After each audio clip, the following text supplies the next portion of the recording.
Assalamualaikum warahmatullahi wabarakatuh. Mohon izin Bapak, mohon izin memperkenalkan diri. Nama saya Amelia Firawidianti, NIT 5720 1131 7493 dari kelas K3A dengan nomor presensi 2. Dalam video ini, saya akan menjelaskan tentang bisnis logistik maritim di Indonesia beserta penjelasan dokumen-dokumen pendukungnya.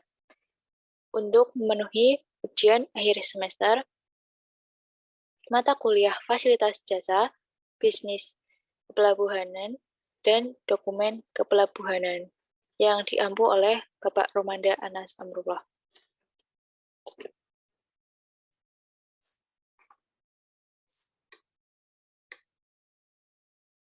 Pengertian. Terminologi logistik dalam lingkup bisnis berdasarkan pemikiran Council of Logistic Management, the process of planning, implement, and controlling the efficient, effective flow, and storage of goods, service, and related information from point of origin to point of consumption for the purpose of conforming to customer requirement. Unsur pokok manajemen yaitu perencanaan, implementasi, dan pengawasan dalam aliran barang dan informasi secara efektif, efisien, dari titik asal ke titik konsumen.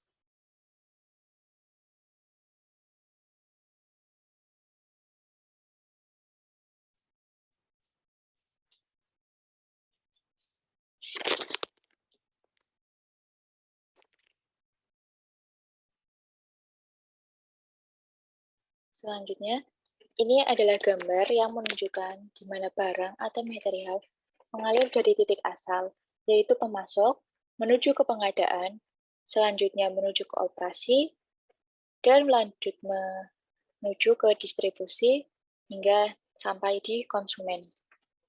Aliran ini diteruskan ke bagian operasi atau bagian produksi suatu pabrik.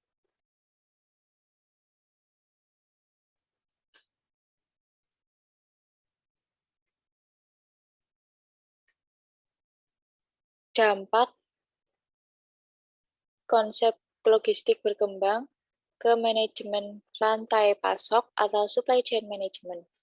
Cakupannya meliputi kegiatan logistik dengan memasukkan kepuasan konsumen, aliran finansial, aliran informasi secara terintegrasi dari semua pemangku kepentingan. Evolusi logistik dapat dilacak pada awal sebelum tahun 1950-an. Logistik ditetapkan pada dunia militer sebagai strategi memenangkan pertempuran yang kemudian diterapkan di dalam bisnis. Meningkatnya persaingan, maka perkembangan logistik berikutnya adanya penambahan variabel strategi. Jika manajemen logistik orientasinya masih perbagian atau dalam kata lain individual perusahaan, maka manajemen rantai pasok orientasinya semua bagian atau semua perusahaan yang terlibat dalam aliran barang.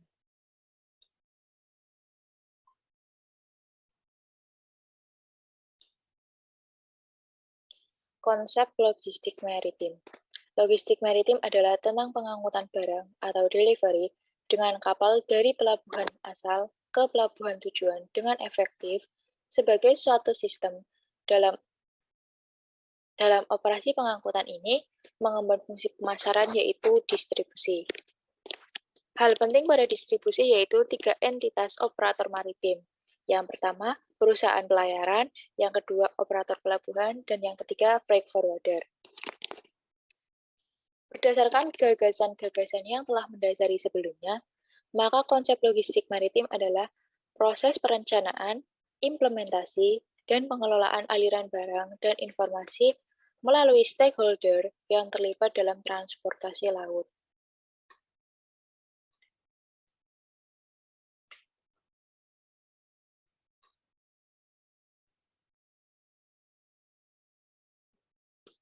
tiga entitas operator maritim. Yang pertama ada perusahaan pelayaran. Perusahaan pelayaran adalah operator kapal yang menawarkan ruangan kargo untuk mengangkutkan kargo tersebut. Perusahaan pelayaran dapat beroperasi karena merupakan sistem yang kompak. Yang kedua, ada operator pelabuhan.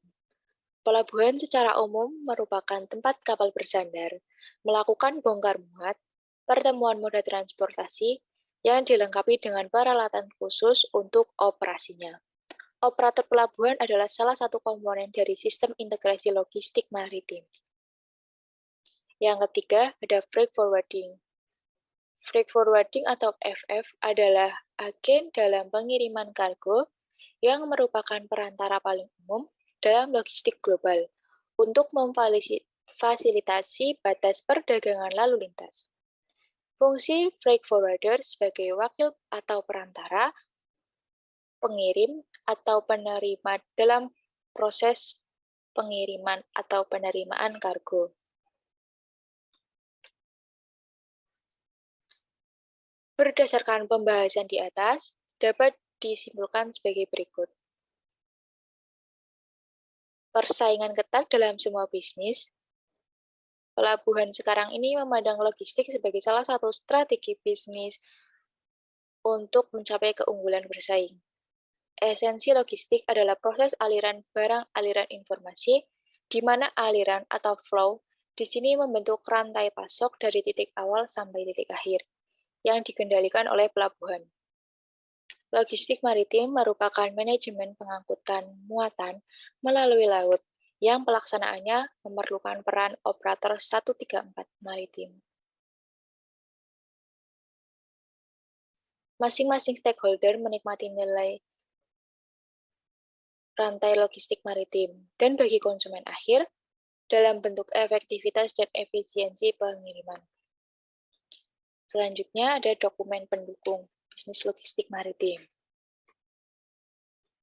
Banyak pihak yang terlibat sebagaimana dimaksud di atas yang dikategorikan penulis menjadi 3P.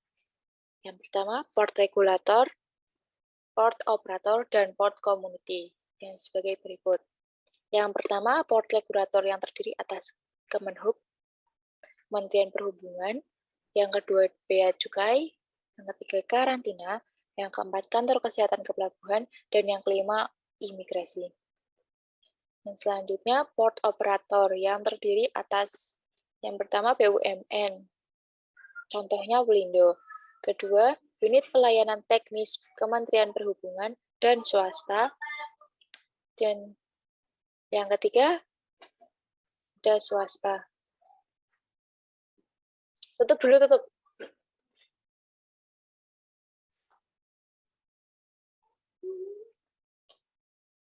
Selanjutnya, port community. Port community terdiri atas yang pertama perusahaan pelayaran, kedua agen kapal, yang ketiga freight forwarder, yang keempat perusahaan drop, dan yang kelima perusahaan perantara jasa kepabeanan, dan yang keenam pengelola depo dan TPS, ketujuh eksportir importir, dan yang kedelapan adalah original cargo owner. Selanjutnya ada 3 jenis dokumen administrasi, yaitu yang pertama dokumen deklarasi permohonan atau pemberitahuan, yang kedua ada dokumen respon persetujuan, yang ketiga ada dokumen pendukung. Yang selanjutnya ada 3 formalitas administrasi dokumen berdasarkan kewenangan 3P di atas, yaitu formalitas administrasi dokumen port regulator, yang kedua formalitas administrasi dokumen port operator, yang ketiga ada formalitas administrasi dokumen port community. Di sini sudah ada gambar di mana ini menunjukkan dalam proses bongkar muat dalam pelabuhan. Proses bongkar muat ini yang pertama, kapal menuju persetujuan syah bandar untuk masuk ke dalam pelabuhan. Yang kedua, kapal ditambatkan setelah persetujuan syah bandar. Yang selanjutnya, barang dibongkar dan ditempatkan di lini 1 pelabuhan. Selanjutnya, barang dikeluarkan dari lini satu pelabuhan.